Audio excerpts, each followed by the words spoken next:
लगाएंगे तो कितनी फंड वैल्यू बनेगी और कितने की पेंशन मिलेगी। इसके लिए सबसे जरूरी है इस बात को समझना कि यह पॉलिसी काम कैसे करती है। इस पॉलिसी को आप एक पॉलिसी पीरियड के साथ लेते हैं और उसी के अनुसार आप प्रीमियम भरते हैं और साथ ही साथ इस बात का चुनाव करेंगे कि किस फंड में आपका पैसा लगेगा। पॉलिसी का पीरियड जब खत्म होगा तो आपकी पॉलिसी का एक फंड वैल्यू बनेगा। इस फंड वैल्यू को आप अपनी पॉलिसी की मैच्योरिटी भी कह सकते हैं। उसके बाद आप अपनी मैच्योरिटी के पैसे से पेंशन का प्लान खरीदेंगे और आपको लाइफ टाइम पेंशन मिलेगा। यहाँ पर सबसे पहले इस बात को समझने की जरूरत है कि आपका फंड वैल्यू कैसे बनेगा। तो यह पूर्णतः इस बात पर निर्भर करेगा कि आपने जो फंड का चुनाव किया है उसका परफॉर्मेंस आपके पॉलिसी पीरियड के दौरान कैसा रहा। इस पॉलिसी में फंड के 5 ऑप्शन हैं। इनमें से आपको इन 4 ऑप्शन में से एक ऑप्शन को चुनना है। जो 5वां ऑप्शन है, यदि किसी की पॉलिसी बंद हो जाती है तो उसका इन्वेस्टमेंट इस पेंशन डिसकंटिन्यूड फंड में चला जाता है। जो पहला ऑप्शन है पेंशन बॉन्ड फंड, यह एक सेफ इन्वेस्टमेंट है और इसमें रिस्क सबसे कम है। जैसे जैसे आप ऑप्शन 2 से 4 की ओर जाएंगे रिस्क बढ़ता जाता है। जितना ज्यादा रिस्क लेंगे रिटर्न की संभावना उतनी ज्यादा रहती है। अब किस फंड का परफॉर्मेंस कैसा होगा, कितना रिटर्न मिलेगा, इस बात को आज के डेट में कोई नहीं बता सकता, सिर्फ अंदाजा लगा सकता है। वैसे लॉन्ग टर्म में मार्केट में उतार चढ़ाव आते रहेंगे,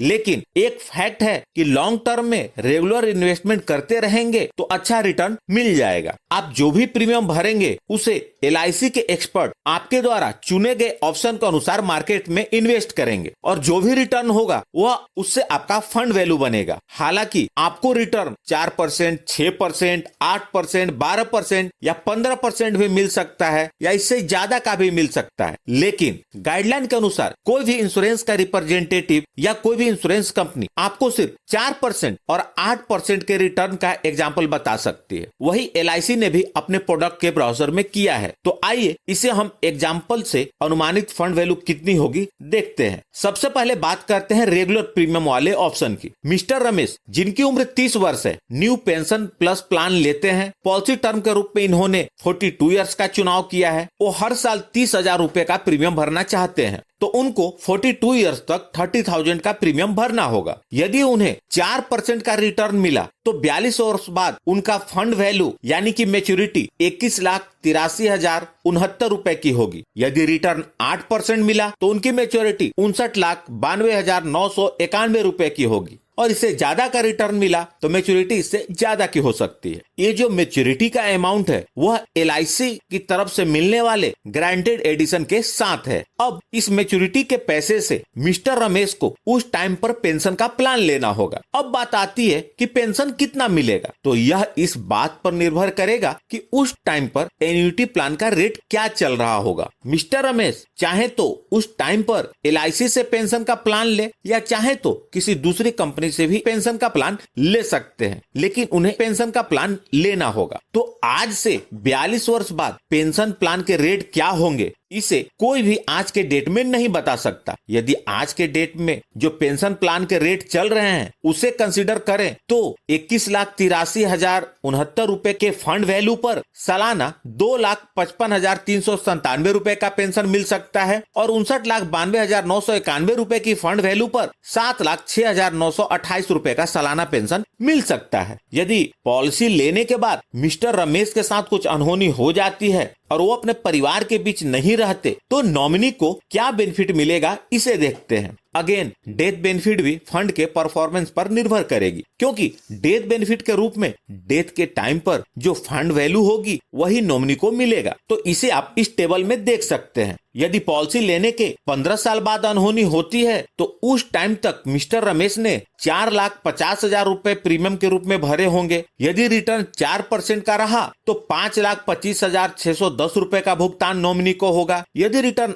8% का रहा तो 7,27,433 रुपए का भुगतान नॉमिनी को होगा। यदि पॉलिसी लेने के 30 वर्ष बाद अनहोनी होती है तो उस टाइम तक मिस्टर रमेश ने 9 लाख रुपए का प्रीमियम भरा होगा। यदि रिटर्न 4% का रहा तो 13,06,233 रुपए का भुगतान होगा और यदि रिटर्न 8% का रहा तो 25,96,005 रुपए का भुगतान नॉमिनी को होगा। यदि रिटर्न ज्यादा रहा तो नॉमिनी को ज्यादा का भुगतान होगा। आइए अब सिंगल प्रीमियम के एग्जाम्पल को देखते हैं। यदि मिस्टर रमेश 42 इयर्स का पॉलिसी पीरियड लेते लेते हैं और सिंगल प्रीमियम के रूप में 1 लाख रुपए भरते हैं तो यदि उन्हें 4% का रिटर्न मिला तो उनका फंड वैल्यू यानी कि मैच्योरिटी 3,59,948 रुपए की होगी और यदि रिटर्न 8% का मिला तो उनकी मैच्योरिटी 14,55,283 रुपए की होगी। ये जो मैच्योरिटी का अमाउंट है वो LIC की तरफ से मिलने वाले गारंटेड एडिशन के साथ है। यदि आपने इस पॉलिसी का डिटेल वीडियो नहीं देखा तो उसे जरूर देख लें ताकि इस प्लान को समझने में कोई कंफ्यूजन ना रहे। उस टाइम पर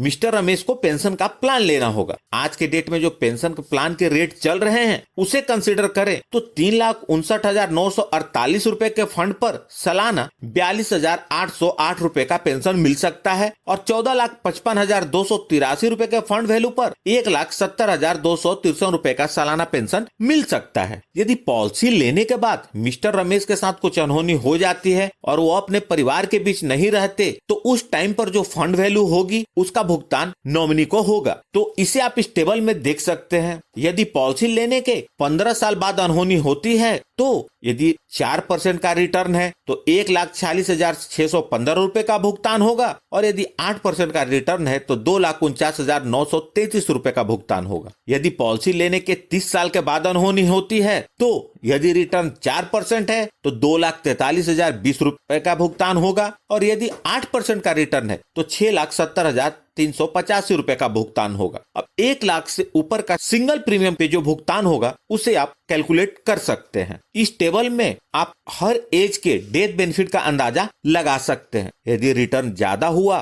तो ज्यादा का भुगतान होगा। अब बात आती है कि जब पॉलिसी की मैच्योरिटी होगी उस टाइम पर पेंशन प्लान लेने की बजाय क्या पूरा पैसा विड्रॉ कर सकते हैं? तो आप जान लीजिए मैच्योरिटी के टाइम पर आप चाहें तो पूरे पैसे से पेंशन का प्लान ले सकते हैं या चाहें तो अपनी फंड वैल्यू का 60% तक विड्रॉ कर सकते हैं और बाकी के पैसे से आप पेंशन प्लान ले सकते हैं, लेकिन आप पूरा पैसा विड्रॉ नहीं कर सकते। अब बात आती है कि पॉलिसी पीरियड के दौरान यदि पैसे की जरूरत पड़ती है तो क्या हम लोन ले सकते हैं? तो इस पॉलिसी में लोन की सुविधा उपलब्ध नहीं है, लेकिन आपको पैसे की जरूरत पड़ती है तो आप पार्शियल विड्रॉ कर सकते हैं। पार्शियल विड्रॉ की सुविधा इस पॉलिसी के अंतर्गत उपलब्ध है। बीमा धारक को पैसे की जरूरत यदि एजुकेशन के कारण, किसी बीमारी के इलाज के लिए, शादी के लिए या आवास के लिए पड़ती है तो पॉलिसी फंड से कुछ पैसे को निकाल सकते हैं और ऐसा पॉलिसी पीरियड के दौरान 3 बार किया जा सकता है। अब कितना पैसा निकाल सकते हैं इसे देखते हैं। यदि आपने रेगुलर प्रीमियम की पॉलिसी ली है और उसका एनुअल प्रीमियम 50,000 से कम है तो आप फंड वैल्यू का 10% विड्रॉ कर सकते हैं। यदि आपका एनुअल प्रीमियम 50,000 से अधिक और 1 लाख से कम है तो आप फंड वैल्यू का 15% विड्रॉ कर सकते हैं। यदि आपका एनुअल प्रीमियम 1 लाख से अधिक है तो आप फंड वैल्यू का 25% विड्रॉ